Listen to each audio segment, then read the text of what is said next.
Me, big One Piece fan. Oh well, I binged the entire manga within 2 months at the end of last year, and have been caught up since. It's peak. So, I was hyped for the live action. I thought it looked really promising, especially after seeing the teasers. August 31st, it dropped. Okay, yeah, I'm a bit late. Things have been a bit busy behind the scenes. I also got sick and wanted to pump out that last video. Whatever. I really want to like this show. No, I do like this show. It does a lot of things right and they make a lot of the right choices. But I can't help but be a bit disappointed. At least that's how I initially felt watching. Likely because of nostalgia goggles. But after having reread East Blue and looking back, I can appreciate it for what it is. Hear me out. I think it did a successful job in translating the world of One Piece into film. I am aware that my expectations are incredibly high, but this is One Piece, and I just don't think that they brought out the best in these characters. Before we get into it, I just want to say that all of the actors did a fantastic job. I think all of them portrayed the characters well, and I think the show is pretty good. But I want to go over the changes they made, and whether or not they work to the benefit or detriment of the product. For those of us who are a bit rusty on all the details, Romance Dawn was the first arc of One Piece. We start off with Child Luffy and Shanks, enter present time to go through all that shenanigans with Kobe, and end the arc with Zoro joining the crew. Now, a disadvantage the live action has in reworking One Piece into film is that we have limited minutes. Unlike a manga, you can't spend as long as you want fleshing out minute details. I think they really handled this well throughout the series. We start off the episode with a recreation of Gold Roger's execution. Fucking immaculate. I think they absolutely nailed it. I think the addition of Garp to the scene is perfect. I mean, I reckon he has the right to be there. And overall, the scene was really well executed. Get it? Executed? Oh, fuck, I'm funny. Anyhow, we are then introduced to Luffy, almost recruiting us to his crew, until we realize he was talking to a seagull. I like it, it's charming, yeah, it's goofy as hell, but I think that's how One Piece should be. And while we're at it, let me just say that I think Iniki Godoy, this guy did a killer job. It's not quite Luffy, but I think that toning him down was a good call, because I reckon it wouldn't translate well otherwise. That being said, maybe just a smidge more would have been ideal. Straight away, we have divulged from the manga. The manga has us starting with Child Luffy's experience. Obviously, this wouldn't work well for film because you want to introduce the main cast as soon as possible. Instead, we see Luffy's backstory through flashbacks, often when talking with Kobe, which is the smart thing to do. I don't like him though. I don't really like any of the flashbacks. Because of the limited minutes, all the backstories are glossed over pretty quickly, so the pacing is all fucked. When it comes specifically to Luffy, they failed to make me like this kid, and I didn't feel the connection between Luffy and Shanks. To me, it feels like live-action Child Luffy is just an annoying village kid that latched onto Shanks, and that Shanks only tolerates it because he's a nice guy. I even get that feeling when he gives away his hat, or even sacrifices an arm. Quick side note, this scene should have taken place in the water. I reckon you could get some wild shots if you pulled it off right. I guess you could say that is what Luffy was, but I reckon it was definitely more. Luffy was someone Shanks and the crew saw as family. If I was live action Shanks, no way would I be giving my swanky ass hat to this annoying ass kid. The most dreaded of scenes was the devil fruit scene. What the fuck is this thing? It looks like a toy or a cake. And why is it green inside? Oh god, why are you doing this? The manga did it so much better. At least I like the Luffy that they create from the situations better.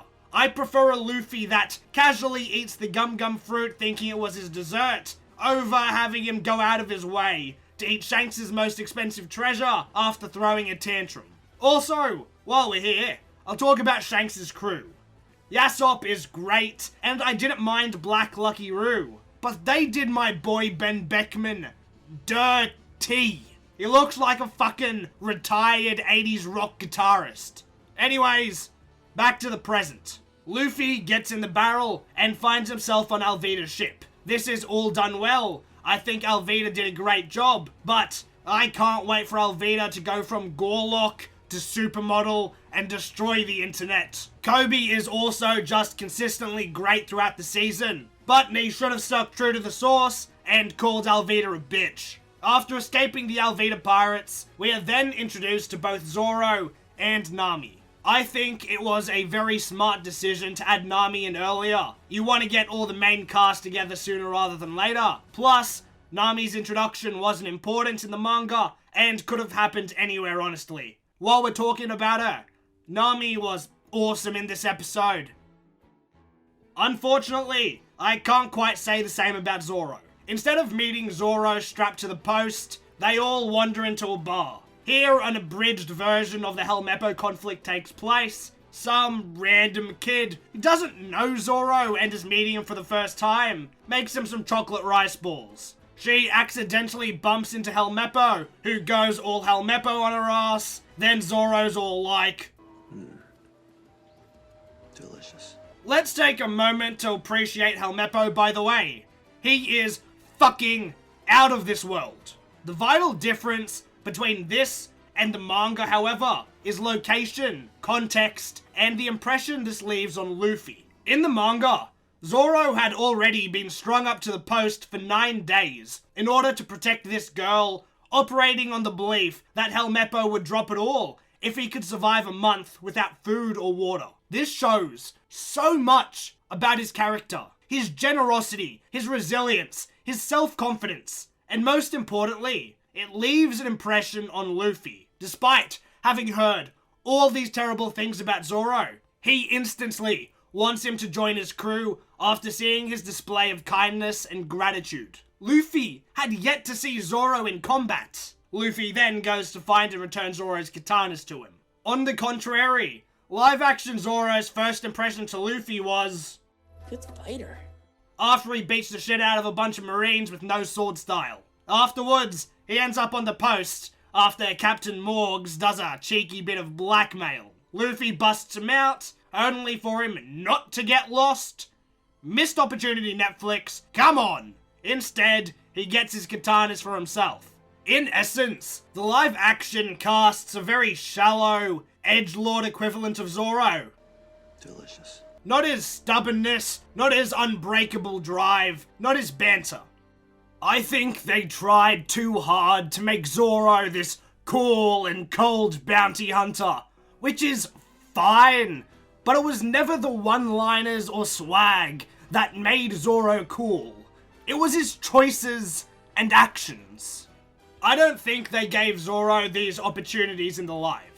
Anyhow, meanwhile, Nami and Luffy meet for the first time and work together to steal a map to the Grand Line. Great addition here. It makes a lot more sense for the Marines to have this map over Buggy. The dynamic is well done, and it instantly drives a new opposing force, as well as the B-plot. There are a couple of reasons that I'm not too fond of the B-plot. One, it takes up too much time. In all honesty, I think the B-plot is a good and fun idea that ties everything together, but it isn't necessary. The focus of this story are the Straw Hats. They can think about a B-plot once they've made sure the A story has enough time to be fleshed out. I don't think this is the case. There were pacing issues and powerful scenes that were cut, likely for time. 2. Garp. On paper, this is a great idea. Everybody loves Garp, and this works well for a more connected story. Problem is, I don't like this Garp. Helmeppo says it best. I can't believe those are words I just said. Why does Garp have a bug up his ass? You see, Garp has lost everything about him that makes him Garp. No fist of love, no big kid playful attitude. Instead, he's generic. He's a tough, veteran Marine that gives way too much of a shit about his rank. That's not Garp. That's not the fucking hero of the Marines, the man that went toe-to-toe against Roger. All this tells me about his character is that he's Luffy's granddad and is pissed that he became a pirate. I also think it was just a bad idea to introduce Garp so early on, because his casual introduction was perfect and showed a clear juxtaposition between Garp and other fancy noble Marines. 3. Do we care? Personally, I think this whole B story is unnecessary. I don't care about early Kobe. He's only cool once he's reintroduced. Now, the live action did a great job at exploring Kobe and Helmeppo, but it's a predictable outcome and dynamic. There's a reason we see Kobe and Helmeppo's progression through the cover stories. It's not interesting enough to warrant taking up such a large chunk of the main plot. Though, there are positives. Kobe is very well adapted. I do believe this is exactly how Kobe would have operated in the original story. Helmeppo exceeds expectations. They did him so good. And Bogart has officially done more than he has ever done in the manga or anime. They did an absolutely banging job. Facing off against the clown pirates is so much more impactful than even the manga. This is what I'm talking about. Using the strengths of film to enhance the One Piece experience. First of all, the set is spectacular and is much more appealing than the boring village that was Orange Town. Buggy is now truly in his element, and it really shows. This changes everything for this arc. It really is incomparable to the manga. Instead of having a development on Chow Chow and the Chief, the live action focuses on what matters, what we care about. Buggy and the Straw Hats. Though, we still get to see the Chief as one of Buggy's many captives. Buggy is fucking immaculate. He captures everything Buggy should be and more. He's unhinged. He's creepy. He's pathetic. They absolutely nail it on the head. The Shanks connection is well executed, and the fight scene is good. He outshines his manga equivalent, which they definitely picked up on because Buggy is a reoccurring character throughout the season, which is great. And as far as the story goes, it loosely follows the same ideas, such as Buggy trapping Luffy in a cage. But now, it's actually threatening because water. And this is perfect because if there was any character to exploit this, it would be Buggy. Also, there were no Buggy bombs, which is good. Do people remember these? They seem very important in Orange Town, but are just never mentioned again. By the way, the Shrek cards were sick. This is another example of a great adaptation of an arc. Syrup Village is really well done. Once again, the live action condenses down to focus on the central characters as opposed to the wider world. Obviously, this focus is on Usopp, though we get some character moments from Nami and Zoro. I reckon they did Usopp real good. I love how they've adapted him. Turns out, if Usopp didn't have the iconic nose, he'd be pulling. Most of this episode takes place within Kaya's mansion. Instead of Captain Kuro being alone in the mansion, he's accompanied by the Nyanban brother siblings as workers for Kaya. I think all of them are well done and really bring these characters to life. It's very goofy seeing these grown-ass people hissing and shit though. And by doing this, we've removed all the waffle that was really unnecessary to the arc. Though, there is one change in doing this that I think should have been kept in.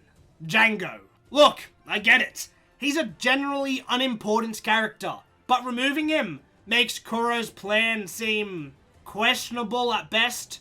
I don't think it would be too hard to have Kuro hire Django as a personal doctor or something for Kaya. Come on, he's just Michael Jackson with a goatee. I feel he needs to be in, because it throws Kuro's plans out of whack a bit. The original plan was to fake his death, done so through a public execution, and then live a peaceful life for 3 years until having Django, the new captain of the Black Cat Pirates, and his crew attack the village and kill Kaya. Though, not before using Django's hypnosis to have Kaya write him into her will. Oh, and how did he fake his death? Well, he had Django hypnotize someone into believing that they were Captain Kuro, and hypnotize Captain Morgan into thinking he had captured him. The live action infers his plan was to fake his death, and heavily implies that Captain Morgan made a deal with him or some shit. Then becomes Kaya's personal butler, is an excellent, upstanding butler, though slowly poisoning her to keep her sick all the time, hoping that he can just claim all of Kaya's assets if he did his job well for 3 years and then killed her, deciding to do so when he knows he has pirates in the house. At the end of the day, the outcome is the same, but the intention feels much different. I reckon slotting Django back in would have solved a lot of this. In any case, you get a good insight into Usopp's character, with extra riz, and in the end, he bags the girl. I would have liked to see the whole "the pirates are coming" thing to come full circle like it did in the manga, but it's not a big deal. Oh, and also, I despise Child Usopp. I am ready to dropkick him across a footy field. We also got some segments of an interaction between Buggy and Arlong, which was cool to see. It's smart to see Arlong come in this early and establish a connection throughout the series as the final boss. And we get to see Zoro's backstory. Zoro just seems like a rude kid. It shows that Zoro and Kuina trained together for a little while. She dies, and then he just decides he deserves a katana at a funeral. We don't get the feeling that these characters are best friends. We don't hear the mention of legendary pirates down these stairs. And it just feels off. Episodes 5 and 6 adapt the Baratie arc. Hold up. What the fuck? 0 out of 10. No Island of Rare Animals arc. Justice for Gaimon. This time round, no Johnny or Yosaku. Instead of Usopp hitting them with the cannon, the live action opts for a cannon fight with Garp. Also, now they find the Baratie after fleeing Garp's ship and following Luffy's nose. Great changes. They take a seat at the Baratie and they eat. A lot. So much in fact that it becomes why Luffy has been forced into being chore boy. But it's moments like this that the Straw Hats really shine, when they're just bantering with one another. When Zoro teases Nami for Sanji's flirting, they feel like a family, which is something this season really lacked. And I felt that this scene is the scene that best captured Zoro being Zoro. In the live action, instead of having Gin show up through the front doors, he appears after hours and Sanji makes him food. It's the same difference as the original, but I feel the original did better at showing Sanji's kindness, as publicly everyone refused to feed Gin. Sanji did so anyway, because he understands the pain. This is glossed over pretty quickly in the live action. While this episode introduces us to Sanji, the focus is directed towards Zoro and his fight against Mihawk. This encounter is very well done and shows the massive power difference between the two swordsmen. And while I'm here, let's just talk about Zoro's fighting in general. First off, massive props to Mikenyu for pulling off the fight choreography throughout the show. But I will say that 3-sword style was only used for around a total of 20 seconds of footage, which I get, but it is disappointing. Anyway, no Don Krieg, which is smart. He's just a really forgettable and inconsequential character. Instead, we face off against Arlong and the Fishmen, who had Buggy to point them in the right direction. And Don Krieg and his pirates were beaten by Mihawk off screen. Episode 6 focuses on Sanji. In this episode, we get Sanji's backstory and his decision to leave the Baratie. Except, I don't think it's as good as it could be. They gloss over vital traits in Sanji's character.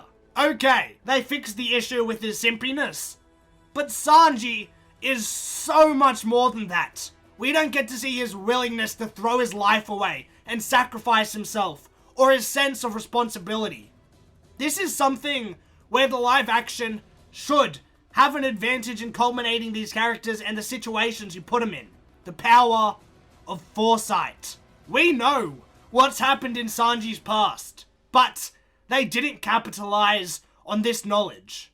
At the end of Baratie, Zeph and the cooks talk shit about Sanji's soup and get him to storm out, only to overhear them praising it as he comes to terms with his life. This would have been spectacular to see adapted into film. It could have been a really powerful scene. However, the live action simplifies a bit too much and simply turns it into Zeph going, "Oh, Sanji, me boy, go find the all blue. Baka." And then off he goes. I just reckon that doesn't hit as hard and doesn't show Sanji's unreasonable sense of responsibility, as well as his dynamic with Zeph. One big reason I think this is because they removed the punch. The manga puts a heavy emphasis on Zeph and Sanji's fighting style, only using kicks. This isn't just to be cool. It's because their hands are their lifelines. As long as they have their hands, they can cook. So they outright refuse to fight with their hands and risk damaging them. Which is why it rattles Sanji to the core when Zeph punches him. There's none of this in the live, though they did his backstory decently well. My next problem is Zoro again. He spends the entire episode asleep across multiple days after receiving the wounds from Mihawk. So everything just kind of pauses for a while until Arlong shows up. In the manga, Zoro doesn't get a break. Straight after fighting Mihawk, Zoro immediately goes on to fighting the fishmen in Arlong Park. Zoro is known for pushing himself beyond his limit. By the end of this, Zoro is incredibly fucked up. This panel would have been insane, but whatever. What I'm getting at is that Zoro doesn't showcase his resilience or unrelenting willpower. Arlong Park was hyped up to be the big climax and conclusion of the series, but I was disappointed. First off, I'll say it, I don't like the designs of the fishmen, or that in certain lighting, they just look really uncanny. I actually think that Arlong was done pretty well, but he was missing a key feature. Arlong was massive. I was expecting a 7-foot behemoth. Not this. It feels off and nowhere near as threatening as he should be. At least for episode 7, the focus is finally on Nami, but the pacing is god-awful. This is abundantly apparent in the flashbacks. Everything goes by so quick, and I don't like the changes. First of all, what happened to you, Bellamere? She went from a badass to a middle-aged suburban mother. You can say that Bellamere being like this doesn't change anything, but it does, because a lot of Nami's quirks were definitely things she picked up from Bellamere. Anyways, the backstory just throws facts at the screen, but skips over developing these character relationships. It affects the believability and connection you feel between them. Like Nami's sister. I've got no problem with the race flipping. I don't reckon it affects the story. But she goes from detesting Nami for like a decade to loving her within a 10-second period. In the manga, all of Cocoa Village secretly already knew Nami's intentions, and I just think that it's such a shame to have been glossed over so quickly, because Cocoa Village is Nami's treasure. The important hat scene is well done though, as well as the accompanying scenes, and then we get to have the Straw Hats take on Arlong Park. But you know what they skipped? This scene. Nami stabbing her hand to save Usopp. Come on, man! The fight at Arlong Park is shit. In the live action, we have 3 main fishmen instead of 4. Of course, there's Arlong, but he also has his sidekicks, Lips, and the manta ray fishmen, slayer of the legendary pirate, Steve Irwin. They got rid of Hachi, which I get because of how hard he would be to implement. But Hachi was cool. The Arlong pirates are just not well-rounded now, and the fight scene demonstrates that perfectly. Instead of the fight happening and being interconnected, it's segmented. Luffy takes on Arlong alone, while Usopp takes on Lips, and Zoro and Sanji take on everyone else. It feels like a Power Rangers encounter. Zoro and Sanji take on all the goons, while Red Ranger Luffy takes on the big bad. Though, I will say that Taz Skylar's kickboxing skills are insane. The manga handled this fight so much better. The Straw Hats are forced to battle without Luffy until the end. Zoro shows his resilience by having already single-handedly taken out all of the Fishmen goons despite being half dead, and then going on to fight Hachi regardless. Sanji shows his self-sacrificing nature by telling Zoro that jumping in the water to free Luffy is a death wish, and then proceeds to jump in himself anyway. The whole setup of Arlong Park isn't showcased in the live action, and they have Sanji diving in to save Luffy at the end of Baratie, but it doesn't carry the same weight at all. Also, Sanji and Zoro barely banter with one another. Maybe a sly comment every once in a while. Usopp handles his fight with Lips pretty well though, but they skipped over his epiphany. To escape Lips, he uses ketchup to pretend he's dead. In the manga, he intends to let Lips go and escape with his life, not until realizing how hard everyone else is fighting and has an epiphany. They skip over all that and have him instead just fake his death as a part of his strategy to win. And then comes Luffy. Originally, after being freed, he goes into a sick one-on-one with Arlong. Towards the start of this one-on-one, Luffy is getting absolutely pummeled, until finding himself in Nami's cartography room. All his rage overcomes him, and he's proper serious. In this fit of rage, he destroys the room and all the maps, destroying all the work Nami was forced to devote her life to, and beats the fucking hell out of Arlong, breaking his nose. Live action has Luffy realize he can't beat Arlong, so he collapses the building to defeat him. Not out of raw emotions or the fact that he was surrounded by Nami's maps, mind you, but strategy. I don't think this is very Luffy. Luffy wouldn't be satisfied with beating Arlong like this. This was personal. You fucked with his nakama. In the end, the A story and B story meet, and we have a final encounter with Garp versus Luffy. Garp beats the crap out of Luffy because he's still mad he became a pirate, until Luffy laughs, and Garp is reminded of Roger. Garp lets go of his grudge and is proud of Luffy. Happy times, yay!